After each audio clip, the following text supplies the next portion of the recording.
Olá, a paz de Deus para o teu coração, para o meu coração, que está em Zacarias, capítulo 11, versículo 7.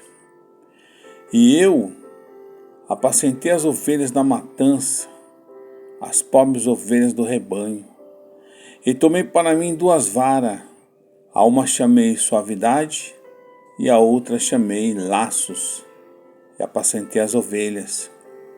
E destruiu os três pastores no mês, porque se angustiou deles a minha alma. E também a sua alma teve fastio de mim. E eu disse: não vos apacentei mais.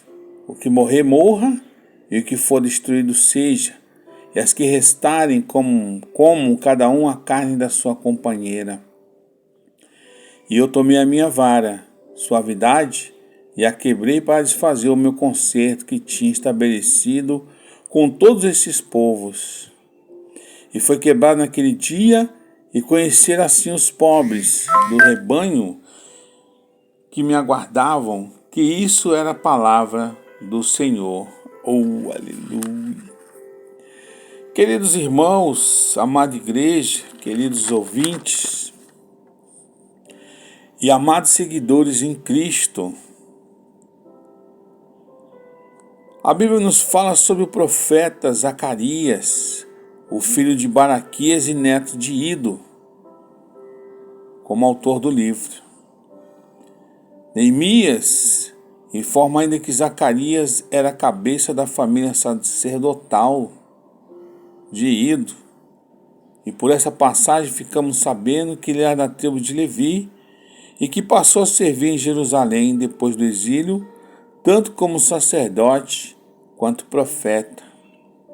Zacarias era um contemporâneo mais jovem do profeta Ageu, está lá em Êxodo 5:1, e declara que ambos animaram os judeus em Judá e Jerusalém a persistirem na reedificação do templo nos dias de Zorobabel, o governador, e de Jesuá, o sumo sacerdote. O contexto histórico para os capítulos 1 e 8 é idêntico ao de Ageu.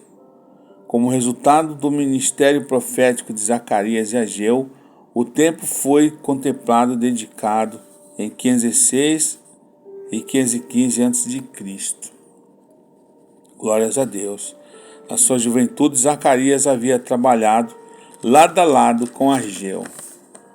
E voltamos à palavra dura de Zacarias, que diz que ele tomou 2 varas. Ou seja, estava representando o Messias. Usa 2 varas para proteger o rebanho.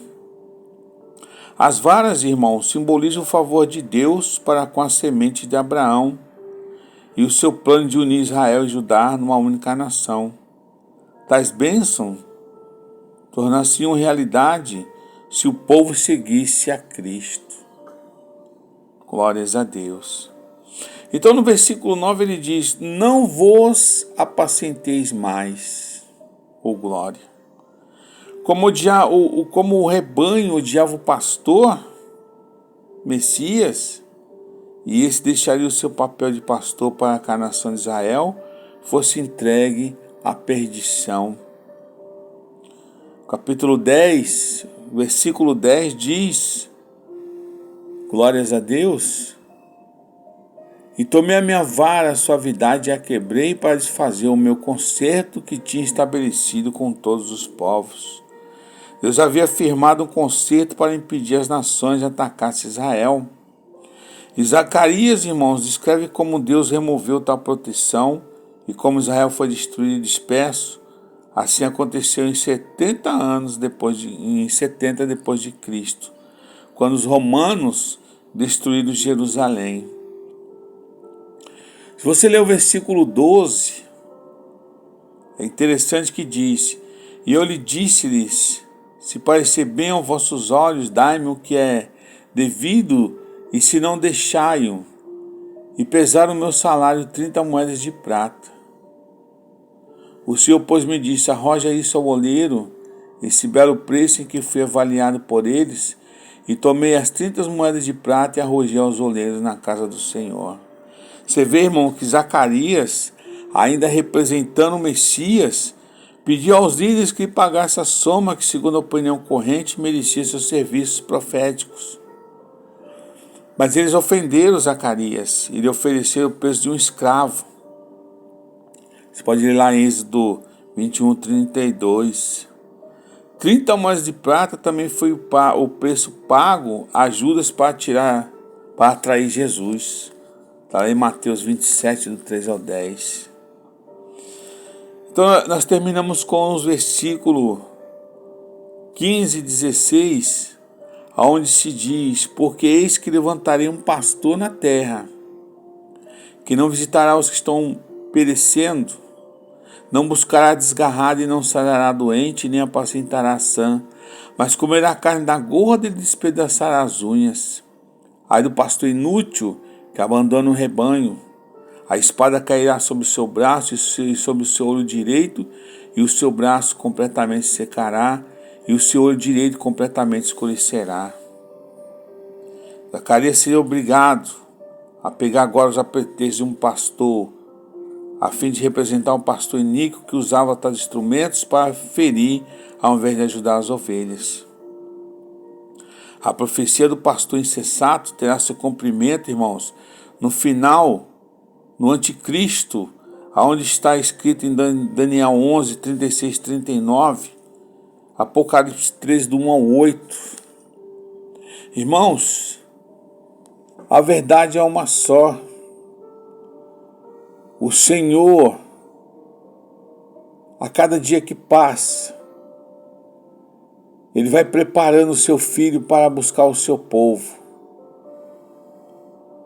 Porque entra geração em geração e o povo não se arrepende. Vive na prostituição espiritual, vive nos seus egoísmos, vive nas suas lascívias. Vive, irmãos, brincando de ser evangélico, brincando de amar a Deus, mas só que de boca para fora. E nós vimos como aconteceu, como Isaías falou sobre esse povo.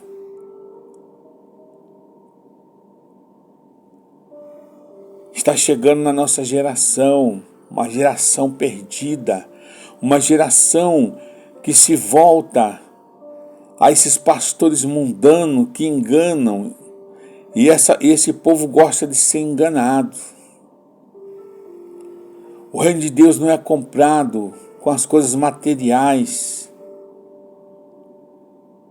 Eu não vou mentir, eu fico triste de ver quanta carnalidade dentro da igreja. O povo vive atrás de profecias, vive atrás de festividades, vive atrás de tudo aquilo que não agrada a Deus. E quando a mão do Senhor chegar, o negócio vai ser feio. É só você ler 2 Tessalonicenses 2, do 3 ao 10, e o próprio Apocalipse 13, do 1 ao 8, e assim por diante. Busca a sinceridade com Deus. Busca a verdade, vive em espírito, enquanto ainda é tempo. Porque se você descer a sepultura, onde você vai passar a sua eternidade,